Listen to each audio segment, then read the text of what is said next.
राधे राधे दोस्तों, जया एकादशी के दिन जो कि आज है, आज के दिन आपको इस देव वृक्ष को बिना किसी को बताए चुपचाप छूकर इस मंत्र को बोलकर चले आना। कंगाल भी धनवान बन जाएगा। इतनी धन दौलत आएगी कि संभाल नहीं पाओगे। जन्मों जन्मांतर की गरीबी तत्काल दूर हो जाएगी। विश्वास नहीं तो इस जया एकादशी में प्रैक्टिकल करके देख लेना। दोस्तों, आज की इस वीडियो में हम जिन चमत्कारी देव वृक्षों के बारे में बात करने वाले हैं, उन देव वृक्षों में जया एकादशी के दिन स्वयं माता लक्ष्मी और भगवान विष्णु जी का वास होता है और यह वृक्ष आपके घर के आसपास ही बड़ी आसानी से मिल जाएंगे। इन देव वृक्ष के बारे में आप स्वयं माता लक्ष्मी जी ने अपने प्रिय भक्त को बताया है कि कोई भी व्यक्ति सही समय पर, सही मुहूर्त पर, सही क्रिया अनुसार जया एकादशी के दिन इस वृक्ष को छूकर चुपचाप आ जाता है तो उसके घर में स्वयं माता लक्ष्मी और भगवान विष्णु जी का वास हो जाता है और उसके जीवन में चल रही गरीबी, दुख, कष्ट सब समाप्त हो जाएंगे। जन्म जन्मांतर की गरीबी तत्काल दूर हो जाएगी। आपका भाग्य 7वें आसमान पर चढ़ जाएगा। जहाँ भी जाओगे धन दौलत पीछे पीछे आएगा। तो फिर आपसे एक छोटा सा अनुरोध है कि वीडियो को पूरा देखें, तभी लाभ की प्राप्ति हो सकती है। इसलिए इस वीडियो को पूरा देखें। यदि आज आपने इस ज्ञानवर्धक वीडियो को बीच बीच में देखा, काट के देखा तो आप इस उपाय से वंचित रह जाएंगे, लाभ से वंचित रह जाएंगे। वीडियो में हम आपको ऐसे पेड़ बताएंगे जिन्हें छूने मात्र से आपकी गरीबी तत्काल दूर हो जाएगी। जी हाँ दोस्तों, माता लक्ष्मी की आप पर ऐसी कृपा होगी कि आने वाले समय में आप धनवान बन जाओगे अगर आप जया एकादशी के दिन यह जो पेड़ मैं बता रही हूँ उन पेड़ों को छू लोगे। मात्र छूने से आपकी गरीबी दूर हो जाएगी, क्योंकि दोस्तों पूज्य गुरुजी ने अभी अपनी कल की कथा में गुरुजी ने बताया कि अगर आप साल भर पूजा पाठ, टोने टोटके के उपाय करते करते थक गए हो और आपको रत्ती भर भी फायदा नहीं हुआ हो तो गुरुजी ने बहुत विशेष और रामबाण उपाय बताया है। इस जया एकादशी में भगवान विष्णु और माता लक्ष्मी जी के प्रभाव में पड़ने जा रही है। महाकुंभ में आए साधु संत ने भी इन वृक्षों के बारे में बताया है। तो जो पेड़ के बारे में हम आपको बताने वाले हैं, अगर आप उस हमारे बारे में बताए अनुसार सही समय और सही मुहूर्त देखकर छू लेते हैं तो यकीन मानिए आपके जीवन में कुछ दिनों बाद धन की वर्षा होने लगेगी। फिर आपके जीवन में आपको उन्नति करने से कोई नहीं रोक पाएगा। आपकी हर मनोकामना पूरी होगी, खुशियों से भर जाएगा आपका घर। यदि आप जया एकादशी के दिन इस देव वृक्षों को छू लेते हो तो भगवान विष्णु और माता लक्ष्मी जी का आपको आशीर्वाद मिल जाएगा। अगर आज का यह वीडियो पूरा देख लेते हो तो दोस्तों आप अपने फायदे के लिए इस वीडियो को पूरा देख लीजिए। आपका जीवन इस जया एकादशी पर ना बदल जाए तो मुझे बताना। तो चलिए जानते हैं कि कौन से ऐसे पौधे हैं जिनको जया एकादशी के दिन छू कर आ जाना। लेकिन उससे पहले आप के फायदे के लिए एक महत्वपूर्ण जानकारी। दोस्तों, अगर आप भी चाहते हैं कि माता लक्ष्मी और भगवान विष्णु जी का आशीर्वाद आप पर बना रहे तो इस वीडियो को एक लाइक करें और आपके अपने चैनल रिया गुप्ता के चैनल में जय माता लक्ष्मी और भगवान विष्णु जरूर लिखें और साथ ही साथ कमेंट भी कर दें, सब्सक्राइब भी कर दें बॉक्स। तो चलिए दोस्तों, अब हम इस वीडियो पर ज़्यादा बकवास ना करते हुए वीडियो को शुरू करते हैं। देखिए दोस्तों, हिंदू संस्कृति में कई तरह के पौराणिक मान्यताओं को महत्व दिया गया है। कई ऐसे पेड़ पौधे होते हैं जो कि देव वृक्ष कहे गए हैं और काफ़ी शुभ भी माने गए हैं। प्रकृति में मौजूद कई ऐसे पेड़ पौधे होते हैं जो कि हमारे जीवन में चल रही परेशानी को दूर कर देते हैं। खास बात यह है कि पेड़ पौधे की न सिर्फ लोग पूजा करते हैं बल्कि औषधि के रूप में भी प्रयोग करते हैं। यह कई प्रकार की बड़ी से बड़ी बीमारी को ठीक करते हैं और वेद पुराणों में भी कई प्रकार के पेड़ पौधों का उल्लेख है। दोस्तों, यदि आप भी जया एकादशी के दिन इन वृक्षों को छू लेते हो तो आपको माता लक्ष्मी और भगवान विष्णु जी का ऐसा आशीर्वाद मिलेगा जिससे कि आपके जीवन की समस्त परेशानियां दूर हो जाएंगी। दोस्तों देखिए, बात ऐसी है कि हमारा काम तो है सलाह देने का, हम तो केवल सलाह ही दे सकते हैं। अब आप इनको मानो या ना मानो आपकी मर्जी। लेकिन दोस्तों एक बात ज़रूर कहेंगे कि अगर मान लोगे तो आपका बड़ा बेड़ा पार हो जाएगा। दोस्तों, ज्योतिष मान्यताओं के अनुसार गुरुजी ने कहा है कि जया एकादशी के दिन पर स्वयं माता लक्ष्मी और भगवान विष्णु जी इस चमत्कारी पौधे पर विराजमान रहते हैं, जिसकी बात आगे हम इस वीडियो में करने वाले हैं। और अगर आप इन पेड़ों को हमारे बताए अनुसार बिना अपना ज़्यादा दिमाग लगाए, बिना अपनी बुद्धि चलाए इनको छोकर आ जाते हैं तो इसी से आपका बेड़ा पार हो जाएगा। और उसी वक्त भगवान विष्णु और माता लक्ष्मी जी का आशीर्वाद आपको तुरंत मिल जाएगा। फिर आपको धनवान बनने से स्वयं परमात्मा भी नहीं रोक सकते। हम उन चमत्कारी वृक्षों को बताने से पहले हम आपको इस जय एकादशी के बारे में जानकारी दे देते हैं, ताकि आपको उन देव वृक्षों को छूने के लिए सही शुभ मुहूर्त का पता लग जाए। आइए जानते हैं जय एकादशी तिथि कब प्रारंभ हुई। तो यह प्रारंभ हुई 28 जनवरी 2026 को शाम 4:35 से। यह तिथि अगले दिन यानी कि आज दोपहर 1:55 तक रहेगी। हिंदू पंचांग के अनुसार 29 जनवरी 2026 को एकादशी मनाई जाएगी, यानी कि आज मनाई जाएगी। यदि आपको जो एकादशी के दिन पेड़ पौधे को छूना है तो किसी भी टाइम आप छू कर आ सकते हैं, उसमें कोई भी दिक्कत वाली बात नहीं है। चलिए अब हम आपका ज़्यादा समय बर्बाद ना करते हुए बताते हैं कि कौन कौन से पेड़ पौधे को छूना चाहिए। दोस्तों, हमारे हिंदू धर्म भगवान विष्णु और माता लक्ष्मी जी के अनेक स्वरूप कहे गए हैं, जिसमें वृक्षों को भी माता लक्ष्मी और भगवान विष्णु जी के स्वरूप कहा जाता है। तो आज मैं आप लोगों को ऐसे वृक्ष के बारे में बताऊंगी जिनको जया एकादशी के दिन छूना बेहद शुभकारी बताया गया है। जया एकादशी के दिन इनको छूने मात्र से शत्रु दोष, कर्ज दोष, गरीबी दोष सब समाप्त होते हैं। जया एकादशी का दिन माता लक्ष्मी और भगवान विष्णु जी को प्रसन्न करने के लिए सबसे उपयुक्त दिन माना जाता है। और जया एकादशी के पावन पर्व में कुछ ऐसे वृक्ष हैं जो कि देव वृक्ष कहे गए हैं, देवी वृक्ष कहे गए हैं।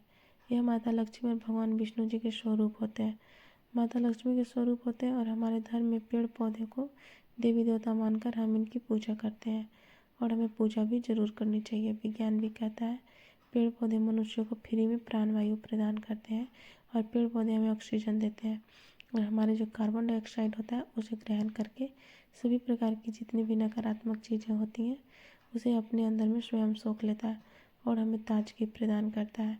और जय एकादशी के दिन के कुछ ऐसे पेड़ पौधे हमारे धर्म शास्त्र में कहे गए हैं जिनको छूने मात्र से व्यक्ति के बंद किस्मत के ताले खुल जाते हैं, व्यक्ति का सौभाग्य चमक जाता है।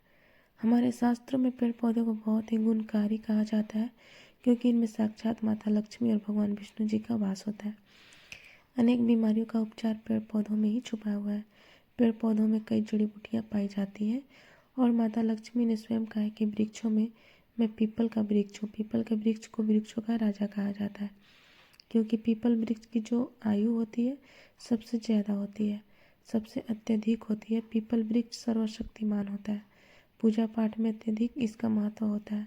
तो चलिए आज मैं आप लोगों को जय एकादशी के दिन छुए जाने वाले वृक्ष के बारे में बताऊंगी। तो कमेंट में जय माता दी लक्ष्मी और भगवान विष्णु अवश्य लिख दीजिए, क्योंकि जब माता लक्ष्मी और भगवान विष्णु जी का नाम लिखा या बोला जाता है तो ये बहुत ही जल्दी प्रसन्न हो जाते हैं। दोस्तों, हमारे धर्मशास्त्र में अनेक ऐसे वृक्ष हैं जिन्हें कल्याणकारी और मंगलकारी माना गया है। यह वृक्ष केवल पर्यावरण के लिए नहीं बल्कि हमारे जीवन के लिए भी बेहद महत्वपूर्ण होते हैं। खासकर अगर आप इन वृक्षों को छूते हैं तो आपकी सारी परेशानियां, कष्ट, दुख और तकलीफें खत्म हो जाती है। जय एकादशी के दिन इन वृक्षों का असर कई गुना बढ़ जाता है। इस दिन शक्ति धरती लोक में आ जाती है, और इस दिन हर वस्तु में प्राण और चेतना का संचार होता है। जब यह शक्ति पूरे ब्रह्मांड में फैली होती है, जितने भी पेड़ पौधे, जीव जंतु और चल अचल वस्तुएं हैं, सब में शक्ति जागृत हो जाती है। इस विशेष समय में अगर आप माता लक्ष्मी और भगवान विष्णु जी स्वरूप कहे गए पेड़ पौधों को छू लेते हैं तो आपके जीवन के सारे दुख, कष्ट, रोग और परेशानियां समाप्त हो जाती है। खासकर काल सर्प दोष, मंगल दोष, पितृदोष और राहु दोष जैसी समस्याएं तत्काल अपना असर छोड़ देती है और पूरी तरह समाप्त हो जाती हैं। दोस्तों, आज मैं आपको 4 से 5 देव वृक्ष के बारे में बताने जा रही हूँ, जिन्हें हमारे धर्मशास्त्र में बहुत महत्वपूर्ण माना गया है। ये चारों वृक्ष आपके जीवन में सुख, समृद्धि और खुशहाली लाने के लिए बेहद प्रभावशाली होते हैं। इसलिए इस वीडियो को ध्यान से देखना, क्योंकि अगर आपने इसे बीच बीच में काट काट कर देखा तो बाद में आपको पछताना पड़ सकता है। जय एकादशी के दिन का पर्व ऐसा है जब आपको लंबी लंबी पूजा पाठ करने की जरूरत नहीं होती। बस अगर आप इन विशेष वृक्षों को जय एकादशी के दिन सही तरीके से छू लेते हैं और माता लक्ष्मी और भगवान विष्णु जी का आशीर्वाद लेते हैं तो आपकी सारी समस्याएं और गरीबी खत्म हो सकती है। यह वृक्ष इतने शक्तिशाली होते हैं कि आप अपनी आंखों से इनका असर देख सकते हैं, और खास बात यह है कि यह सारे देव वृक्ष आपके आसपास आसानी से मिल सकते हैं, तो आप इन्हें अपने घर के पास से ही ढूंढ सकते हैं। अब वीडियो में आगे बढ़ने से पहले अगर आपने अभी तक कमेंट बॉक्स में जय माता लक्ष्मी और भगवान विष्णु नहीं लिखा है तो कृपया जय माता लक्ष्मी और भगवान विष्णु की जय जरूर लिख दें।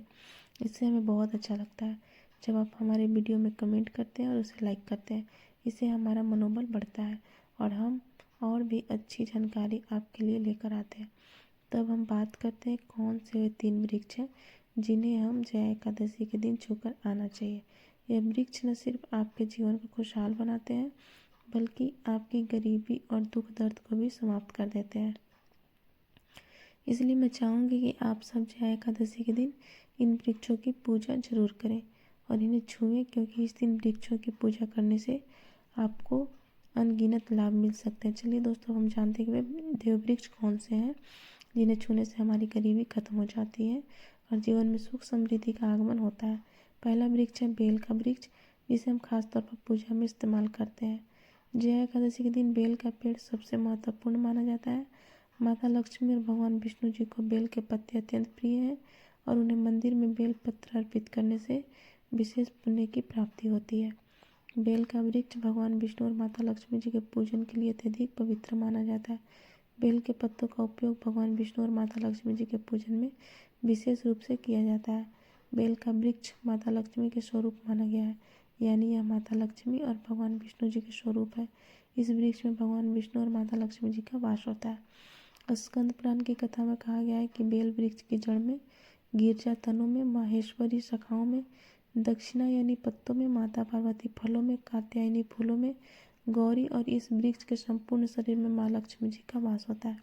इसलिए यह वृक्ष धार्मिक रूप से अत्यंत महत्वपूर्ण है। अगर आप संध्या काल में माता लक्ष्मी और भगवान विष्णु जी के मंदिर या पास बेल के वृक्ष के नीचे घी का दीपक जलाते हैं तो व्यक्ति धनवान, गुणवान और पराक्रमी बनता है। इस पेड़ के स्पर्श से व्यक्ति के सभी मनोरथ पूरे होते हैं। इस पेड़ को छूने से पहले आपको एक खास मंत्र भी बोलना चाहिए। वह मंत्र है दर्शन बिलो वृक्षस स्पर्शम पापनाश अघोर पाप संहारा एक बिलम माता लक्ष्मी विष्णुवे नमः। का अर्थ है कि बेल वृक्ष का दर्शन और स्पर्श करने मात्र से सभी पाप समाप्त हो जाते हैं और माता लक्ष्मी और भगवान विष्णु जी को चढ़ाया गया एक बेलपत्र और पापों का नाश करता है। तो जया एकादशी के दिन इस बेल के वृक्ष को छूकर अपनी मनोकामना बोलिए और फिर चुपचाप आकर वापस आ जाइए। आपके सभी कष्ट, दुख और पाप समाप्त हो जाएंगे। आप धन, सुख और समृद्धि प्राप्त करेंगे। दोस्तों, मैं आपको दूसरे पौधे के बारे में बताती हूँ जो भी बहुत ही महत्वपूर्ण यह पौधा है, शमी का वृक्ष। शमी का वृक्ष को हमारे धर्मशास्त्र में माँ दुर्गा के स्वरूप के रूप में पूजा जाता है। यह स्वयं माँ दुर्गा का स्वरूप है और इस पर माँ दुर्गा साक्षात विराजमान रहती है। अगर आप जया एकादशी के दिन संध्या काल में शमी के वृक्ष के नीचे धूप और दीपक जलाते हैं तो आपकी सारी परेशानियां और कष्ट दूर हो जाते हैं। इसके अलावा शमी की जड़ में सिंदूर डालने से व्यक्ति को अच्छे स्वास्थ्य की प्राप्ति होती है। जो लोग लंबे समय से बीमार हैं उनके लिए एक बहुत अच्छा उपाय है। यदि आपके घर में कोई सदस्य लंबे समय से बीमार पड़ा है तो आप उस व्यक्ति के शरीर से 7 बार सिंदूर उतार कर शमी की जड़ में डाल सकते हैं। इससे उनके रोग जल्दी ठीक हो जाएंगे। इसके अलावा यदि आप बीमारी से बचना चाहते हैं और निरोग रहना चाहते हैं तो शमी का जड़ में सिंदूर डालने से यह आपका रोग नाश कर सकता है। आपको जया एकादशी के दिन शमी के वृक्ष को छूकर अपनी मनोकामना बोलनी है। जब आप इसे करेंगे तो आप देखेंगे कि आपकी मनोकामना पूरी हो जाएगी और आपकी दरिद्रता समाप्त हो जाएगी। इस दिन शमी के वृक्ष के प्रभाव से आपको अपार लाभ मिल सकता है। तो जया एकादशी के दिन तो जया बोली, कृपा बोली, बोली अपार लाभ मिल सकता है। एकादशी के दिन पर शमी के वृक्ष का आशीर्वाद लेकर अपने जीवन में खुशहाली और समृद्धि लाए।